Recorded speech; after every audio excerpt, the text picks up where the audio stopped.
So how do we make laws in Pakistan at the federal level?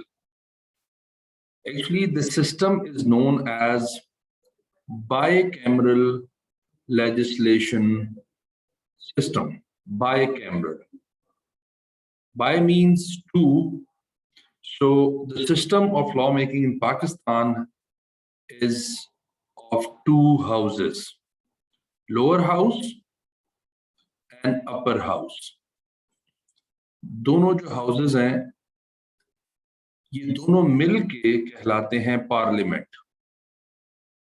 Because हमने ये system दिया हुआ है from the British government, so British government में इसको हाउस ऑफ लॉर्ड्स कहते हैं और हाउस ऑफ कॉमन्स कह देते हैं, but lower house and upper house. Pakistan में लोअर हाउस का मतलब है all of your MNAs, members of national assembly, और अपर हाउस का मतलब है योर सेनेटर्स.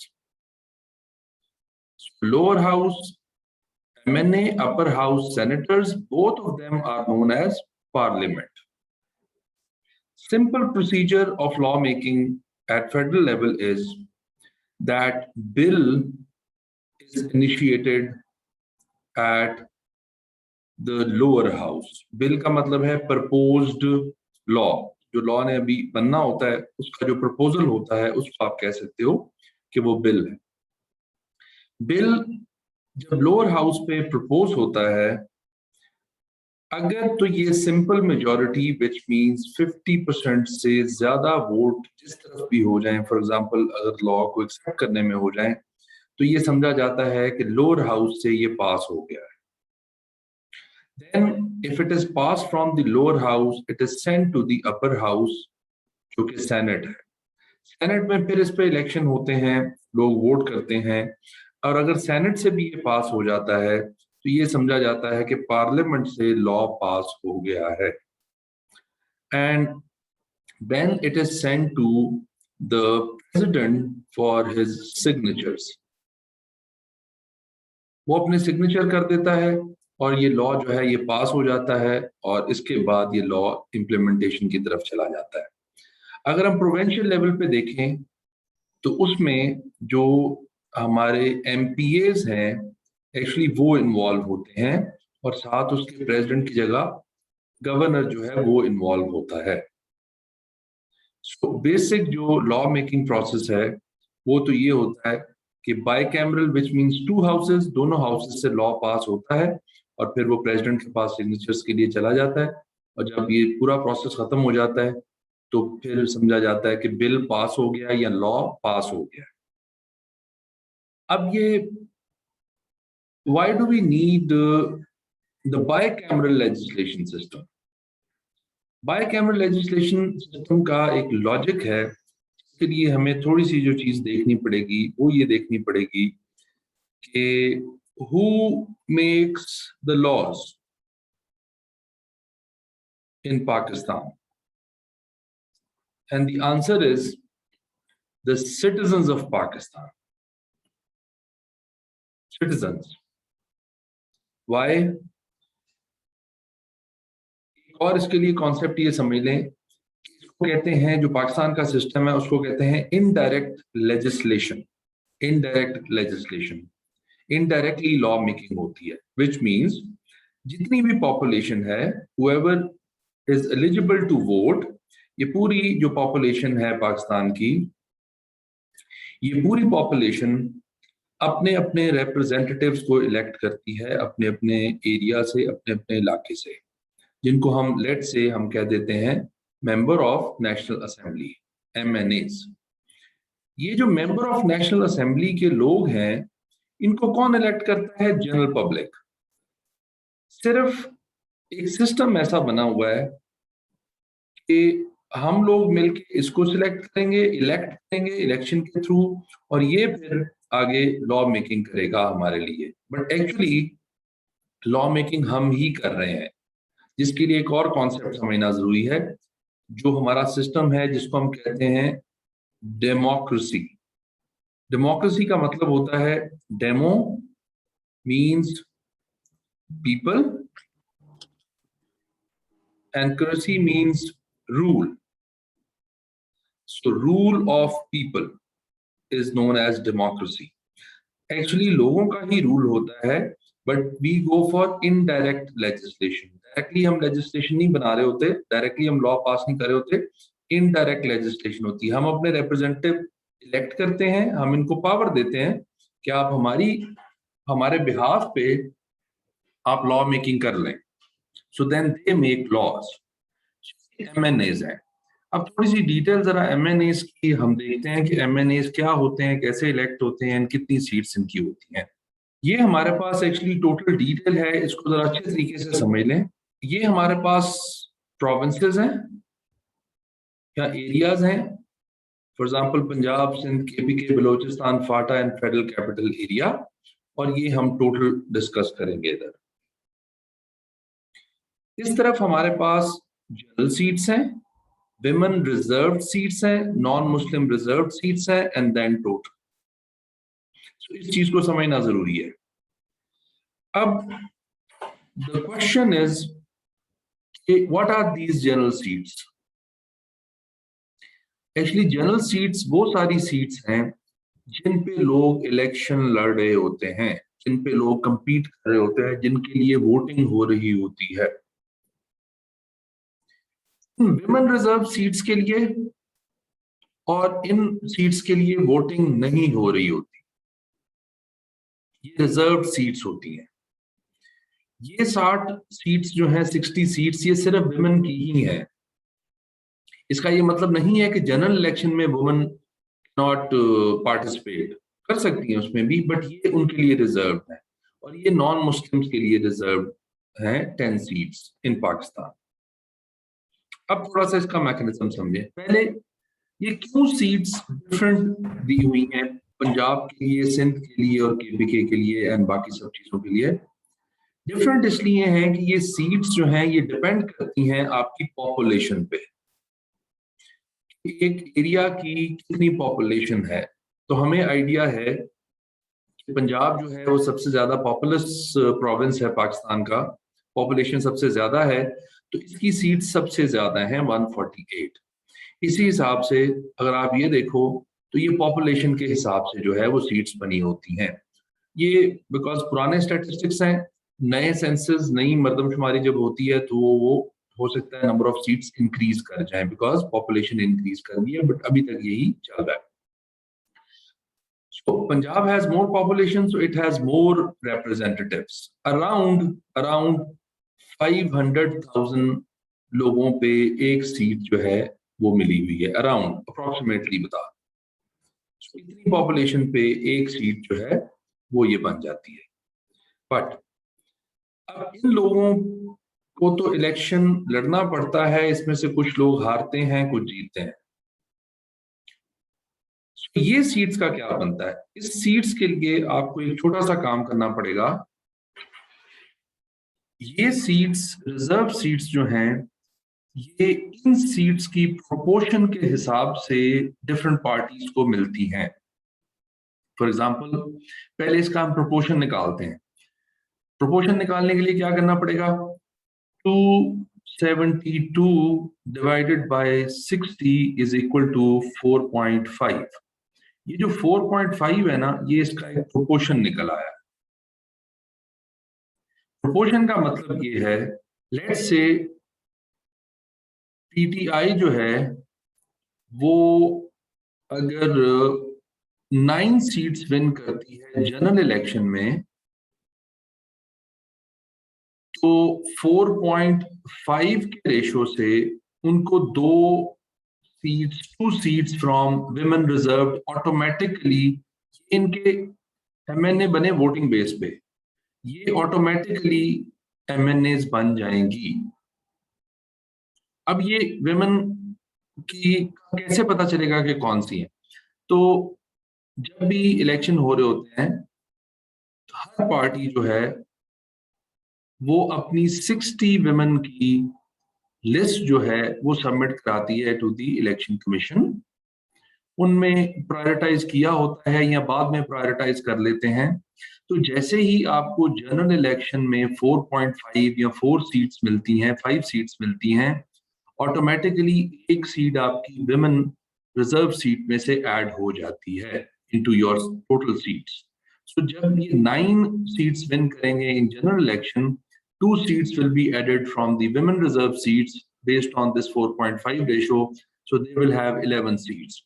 इसी तरह अगर किसी और पार्टी को लेट्स से कि 45 सीट्स वो विन करती है इन द जनरल इलेक्शन, तो 4.5 के रेशो से इसको 10 सीट्स मिल जाएंगी और इनकी टोटल सीट्स जो एमएनए की होंगी वो इनकी 55 हो जाएंगी। ऐसे ही अगर किसी और को लेट्स से 90 सीट्स मिलती हैं, तो 4.5 के रेशो से 20 सीट्स विमेन रिजर्व सीट्स उनको मिल जाएंगी। So in total they will have 110 seats. तो इस कॉन्सेप्ट के मुताबिक जब आप जनरल इलेक्शंस में कुछ सीट्स विन करते हो, ये आपको विमेन रिजर्व सीट्स जो हैं वो ऑटोमेटिकली ऐड होती रहती हैं at the ratio of 4.5 seats in general election.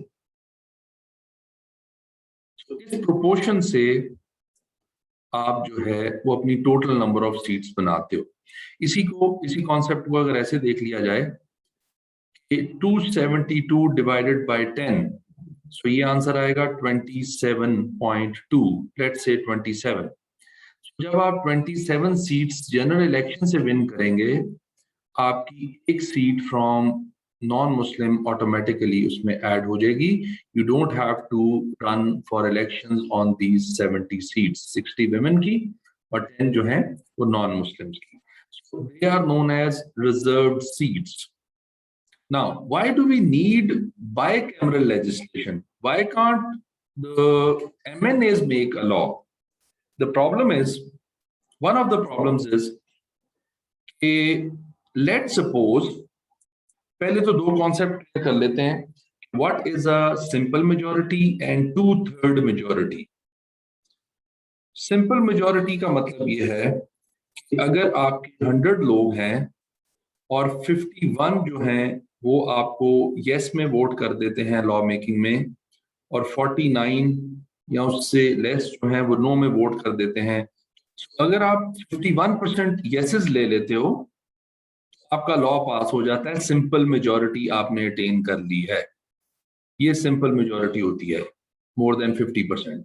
But एक मेजॉरिटी को हम कहते हैं 2/3 मेजॉरिटी। 2/3 मेजॉरिटी का मतलब ये है कि आपको मोर देन 67% लोग यस कहेंगे तो फिर आप 2/3 मेजॉरिटी अटेन करते हो। 2/3 मेजॉरिटी किस लिए यूज होती है? ज्यादातर जब कॉन्स्टिट्यूशनल चेंज होती है पाकिस्तान में, तो उसके लिए आपको इतनी मेजॉरिटी चाहिए होती है। इस किस्म के लॉज जो कॉन्स्टिट्यूशन को डायरेक्टली इफेक्ट करते हैं या कॉन्स्टिट्यूशनल अमेंडमेंट की बात होती है, तब आपको 67% और more than 67% people are required जो वोट करें। जनरली कुछ लॉज के लिए सिंपल मेजॉरिटी भी काफी होती है।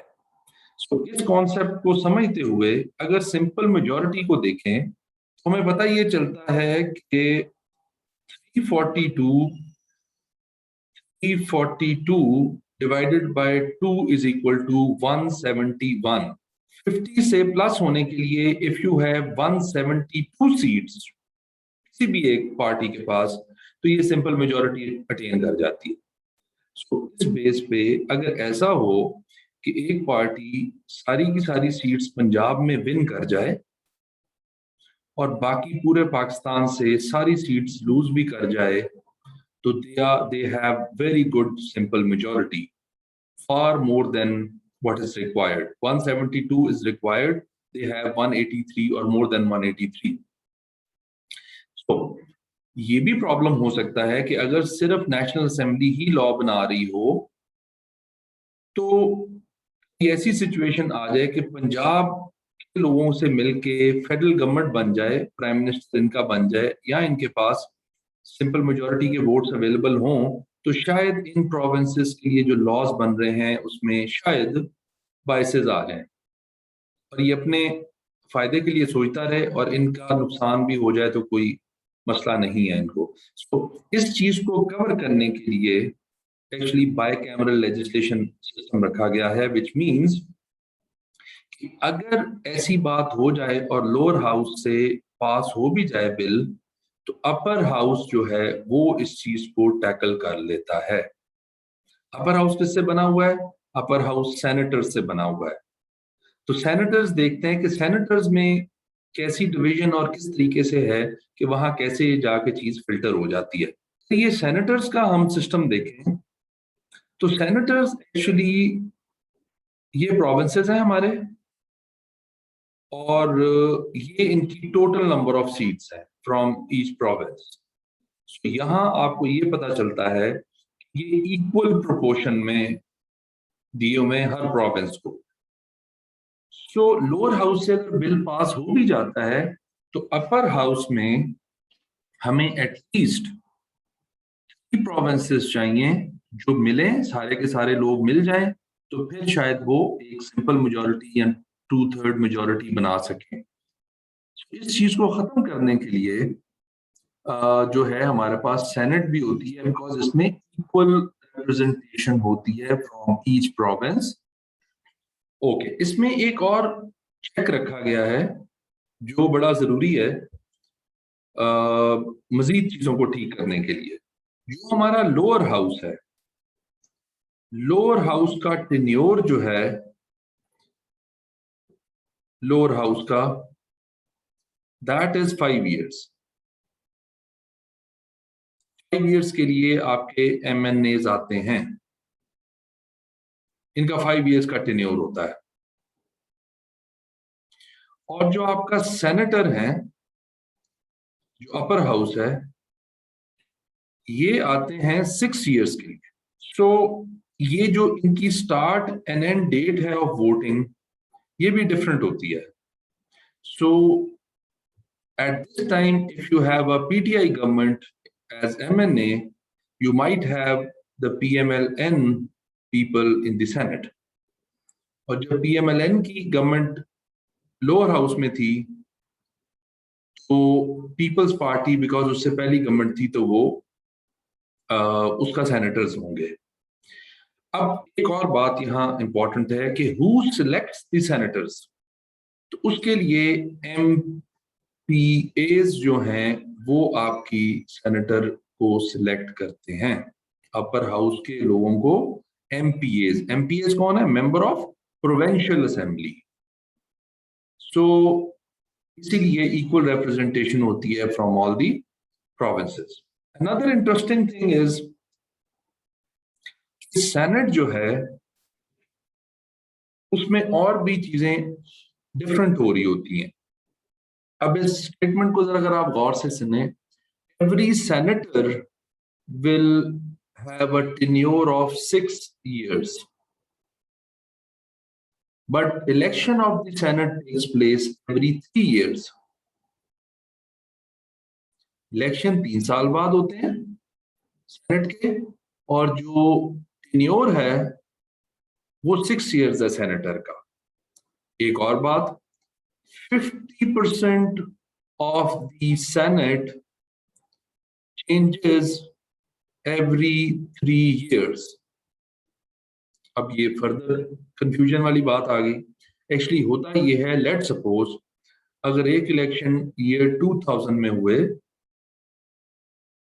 जिसमें सेनेटर जो थे वो X, Y और Z सेनेटर इलेक्ट हुए, लेट से यहाँ 52 सेनेटर्स इलेक्ट हुए, half of the senate of 104। सो एक इलेक्शन हो रहे होंगे अब 2003 में, लेट सपोज, बिकॉज 2003 में 3 साल हो जाएंगे और दोबारा इलेक्शन होंगे। यहां जो सेनेटर्स आएंगे वो आएंगे ABC 52 दूसरे। ये कौन से सेनेटर्स हैं? ये एक्चुअली वो सेनेटर्स हैं जो 1997 में इलेक्शन से इलेक्ट हुए थे, वो यहाँ खत्म हो गए और उनकी जगह नए सेनेटर्स जो हैं वो इलेक्ट हो गए। ये जो सेनेटर्स थे जो 2000 में इलेक्ट हुए हैं, इनके लिए इलेक्शन 2006 में जाके होंगे, तो ये अपना टेन्योर 6 इयर्स का ही पूरा करेंगे। और फिर इनके लिए जो इलेक्शन होंगे ये अपना टेन्योर 6 इयर्स पूरा करेंगे और 2009 में इनके लिए इलेक्शंस होंगे, ये भी 6 इयर्स पूरा करेंगे। So, इस मेथड से एक और चीज अच्छी होती है कि एट अ टाइम आपके पास सेनेट जो है वो आधी सीनियर सेनेटर्स की होती है, आधी जूनियर की होती है। So 104 में से 52 people are new, 52 people are senior old. Old means के वो जरा सीनियर होते हैं। इस मेथड से एक्चुअली सारा जो मकसद है बताने का वो ये है कि लोअर हाउस से अगर कोई बिल ऐसा पास होता भी है तो अपर हाउस में जहाँ की ज्यादा प्रोविंशियल उसकी इन्वॉल्वमेंट है और इक्वल रिप्रेजेंटेशन है, यहाँ आके कोई भी अनबायस्ड बिल पास नहीं होता। प्रेसिडेंट ऑफ पाकिस्तान के पास जब तक सिग्नेचर्स नहीं होते तब तक बिल पास वैसे भी नहीं हो सकता। अब इसके बाद अगर साइन हो जाते हैं तो फिर वो इम्प्लीमेंटेशन की तरफ जाता है और फिर वो जिस भी एरिया के लिए बना हो या पूरे पाकिस्तान के लिए अगर बना है तो पूरे पाकिस्तान पे इम्प्लीमेंट हो जाता है। ये हमारा जो है इसको हम by cameral legislation system of Pakistan कहते हैं।